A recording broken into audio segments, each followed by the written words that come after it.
শার্কের মতো একটি ভয়ানক মাছকে এই ছোট মাছটি কিভাবে আক্রমণ করছে? পাইথন ও কুমিরের এই লড়াইয়ে কে জিতবে, পাইথন না কুমির? এই কুমিরটি কি এই জলহস্তিটির আক্রমণ থেকে নিজেকে বাঁচাতে পারবে? আজকের ভিডিওতে আপনারা ক্যামেরায় ধারণকৃত বিভিন্ন প্রাণীর বৈদ্যুতিক শক খাওয়ার ভিডিওর পাশাপাশি এমনই কিছু রোমাঞ্চকর ও হৃদয় বিদারক ঘটনা দেখতে চলেছেন। চলুন দেখে আসি। তার আগে নতুন বন্ধুরা আমাদের চ্যানেলটিকে সাবস্ক্রাইব করে পাশে থাকা বেল বাটন ক্লিক করে অলে সেট করে রাখুন। আপনাদের একটি সাবস্ক্রাইব আমাকে আরও ভালো কাজের উৎসাহ যোগায়। এই বানরগুলো একটি উচ্চ ক্ষমতা সম্পন্ন একটি বৈদ্যুতিক খুঁটির ওপর বসেছিল। এক পর্যায়ে একটি বানর একটি তারে হাত দিয়ে বসে এবং এর ফলে সেখানে ভয়াবহ বিস্ফোরণ হয়।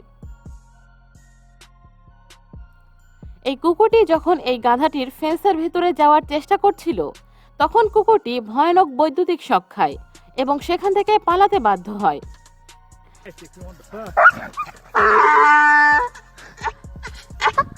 এই ভালুকটি মৌমাছির বাক্স থেকে মধু চুরি করতে এসেছিল। বিপদ আঁচ করতে পেরে ভালুকটি সেখান থেকে পালিয়ে যায়। পরে সে তার সাঙ্গপাঙ্গদের নিয়ে সেখানে আসে, কিন্তু এবার তারা মৌচাকের বাক্সে ঢোকার চেষ্টা করা মাত্রই মৌচাকের চারপাশে থাকা তারের বেড়ার মধ্যে তারা বৈদ্যুতিক শক খায়। এরপরে তারা এর ভেতরে ঢোকার প্রচুর চেষ্টা করলেও কোনো লাভ হয়নি। অনেকবার শক খাওয়ার পরেও এই ভালুকটি বারবার মৌচাকের কাছে যাওয়ার চেষ্টা করতেই থাকে। এক পর্যায়ে ভালুকটি হার মেনে সেখান থেকে চলে যায়। এই শিম্পাঞ্জিটি চিড়িয়াখানা থেকে পালিয়ে এই বৈদ্যুতিক খুঁটির ওপর উঠে বসেছিল। উদ্ধারকারীরা শিম্পাঞ্জিটিকে উদ্ধার করতে আসা মাত্রই শিম্পাঞ্জিটি তাদেরকে আক্রমণের চেষ্টা করে। এক পর্যায়ে শিম্পাঞ্জিটি বৈদ্যুতিক শক খায় এবং বৈদ্যুতিক খুঁটি থেকে পড়ে যায়। এই কুকুরটি গরুটির জন্য তৈরি করা বেড়ার মধ্যে ঢুকে পানি পান করতে চেয়েছিল, কিন্তু বেচারি জানতো না এই তারের বেড়ার মধ্যে বিদ্যুৎ আছে এবং এর ফলে তার স্পর্শ করা মাত্রই বেচারি শক খায়। অনেকক্ষণ আকাশে ওড়ার পরে এই পাখিগুলো বিশ্রাম নেওয়ার জন্য এই তারগুলোর উপর বসে, কিন্তু একটি অভাগা পাখি সেখানে বৈদ্যুতিক শক খায়। এই কাঠঠোকরা পাখিটি বৈদ্যুতিক খুঁটির ওপরে বসে সেই খুঁটির কাঠ ঠুকরে যাচ্ছিল। দুর্ভাগ্যবশত এক পর্যায়ে পাখিটির গায়ে বৈদ্যুতিক শক লাগে এবং পাখিটি সেখান থেকে নিশ্চিহ্ন হয়ে যায়। বন্ধুরা, আমাদের ভিডিওটিকে একটি লাইক দিয়ে দিন। এই কাঠবিড়ালিটি বৈদ্যুতিক খুঁটির ওপরে ওঠা মাত্রই বৈদ্যুতিক শক খায় এবং সোজা মাটিতে লুটিয়ে পড়ে।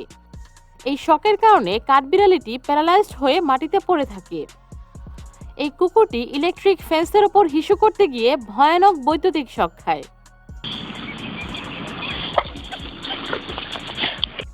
এই বাড়ির মালিক বাড়ির সিকিউরিটির জন্য বৈদ্যুতিক তারের বেড়া লাগিয়েছিল। এরপরে ভালুকটি ঘরে ঢোকার চেষ্টা করা মাত্রই তার স্পর্শ করার কারণে ভয়ানক বৈদ্যুতিক শক খায় এবং সেখান থেকে দৌড়ে পালিয়ে যায়। এই বানরটি যখন বৈদ্যুতিক খুঁটির ওপর ঝুলেছিল, তখন বানরটি বৈদ্যুতিক শক খায় এবং খুঁটি থেকে সোজা নিচে পড়ে না গিয়ে তার সাথেই আটকে থাকে। একজন লোক এটি দেখতে পেয়ে বানরটিকে লাঠি দিয়ে তার থেকে আলাদা করে, কিন্তু বানরটিকে সে বাঁচানোর চেষ্টা করলেও বানরটি সেখানেই মারা গিয়েছিল। এই বানরটি লোকালয়ের বৈদ্যুতিক খুঁটির ওপর থেকে তারের ওপর দিয়ে হেঁটে যাচ্ছিল, কিন্তু এক পর্যায়ে বানরটি ভয়ানক বৈদ্যুতিক শক খায় এবং সোজা মাটিতে পড়ে যায়। এই ভালুক দুটি এই বাড়িতে খাবারের সন্ধানে এসেছিল, কিন্তু হুট করে একটি ভালুক বৈদ্যুতিক শক খায় এবং সেখান থেকে দৌড়ে পালিয়ে যায়।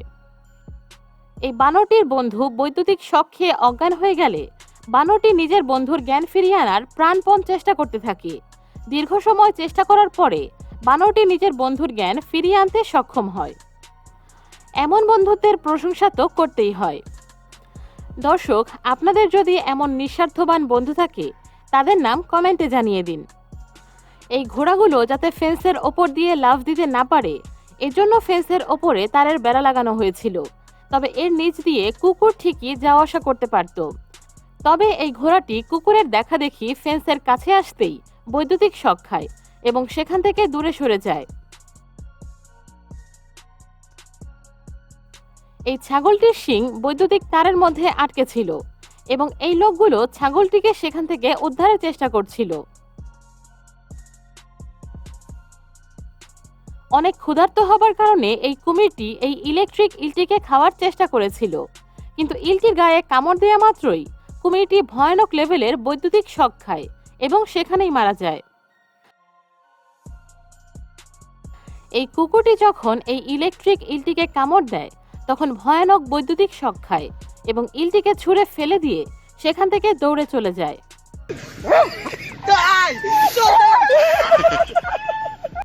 এই ইলটি এই অক্টোপাসটিকে আক্রমণ করে।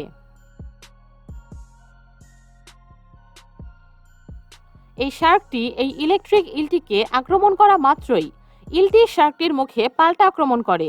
এর ফলে শার্কটি ঘাবড়ে যায় এবং সেখান থেকে পালিয়ে যায়। তবে এই ভিডিওতে একটি কমোডো ড্রাগনটির এই মৃত ইলেকট্রিক ইলটিকে খেতে তেমন কোনো কষ্ট করতে হয়নি। এই জাগুয়ারটি অনেকক্ষণ ধরে এই কেইমেন ক্রোকোডাইলটিকে আক্রমণের সঠিক সময়ের অপেক্ষায় ওত পেতে বসেছিল। যখনই জাগুয়ারটি সুযোগ পায় তখন সোজা পানিতে ঝাঁপ দিয়ে কুমিরটিকে শিকার করে পানির ওপরে নিয়ে আসে। এই ইলেকট্রিক ইলটি এই অক্টোপাসটিকে গুহা থেকে খুঁজে বের করে শিকার করে ফেলে। এই ভিডিওতে একটি ইলেকট্রিক ইলকে একটি সি স্ন্যাকের সঙ্গে লড়াই করতে দেখা যাচ্ছে। এদের লড়াই এতটাই হাড্ডাহাড্ডি হচ্ছিল যে এখানে কে জিতবে সেটা বোঝাই যাচ্ছিল না। এই পাইথনটি এই কুমিরটিকে পেঁচিয়ে বসেছিল। পাইথনটি কুমিরটির মুখের কাছে আসা মাত্রই কুমিরটি পাইথনটিকে আক্রমণের চেষ্টা করে, কিন্তু কুমিরটি পাইথনের গতির সাথে পেরে উঠছিল না। কিন্তু কুমিরের এমন আক্রমণের কারণে পাইথনটি কুমিরটিকে ছেড়ে দিয়ে সেখান থেকে চলে যায়। এই সিংহগুলো এই কুমিরটিকে শিকারের জন্য এর চারদিক ঘুরঘুর করতে থাকে, কিন্তু কুমিরটি সব দিক থেকে পাল্টা আক্রমণের জন্য প্রস্তুত থাকার কারণে সিংহগুলো কুমিরটিকে আক্রমণের সাহস পাচ্ছিল না। এই জলহস্তিটি ডাঙা থেকে শুরু করে দীর্ঘ সময় পর্যন্ত এই কুমিরটিকে ফলো করতে থাকে। এক পর্যায়ে জলহস্তিটি কুমিরটিকে আক্রমণ করে পানির নিচে ডুবিয়ে ফেলার চেষ্টা করে, কিন্তু সৌভাগ্যবশত কুমিরটি জলহস্তির এই আক্রমণ থেকে নিজেকে বাঁচাতে সক্ষম হয়। কুমিরের কামড় খাওয়া মাত্রই এই পাইথনটি এই কেইমেন কুমিরটিকে পেঁচিয়ে মেরে ফেলা শুরু করে। এর ফলে কুমিরটি এক পর্যায়ে মারা যায়। এই বাঘটি এর সর্বশক্তি দিয়ে এই কুমিরটিকে আক্রমণের চেষ্টা করে। কুমিরটি পাল্টা আক্রমণের চেষ্টা করলেও ডাঙায় থাকার কারণে কুমিরটি তেমন সুবিধা করতে পারেনি। এই কুমিরটি যখন ডাঙায় উঠে রোদ পোহাচ্ছিল তখন এই জাগুয়ারটি পেছন থেকে এসে এই কেইমেন কুমিরটিকে শিকার করে ফেলে।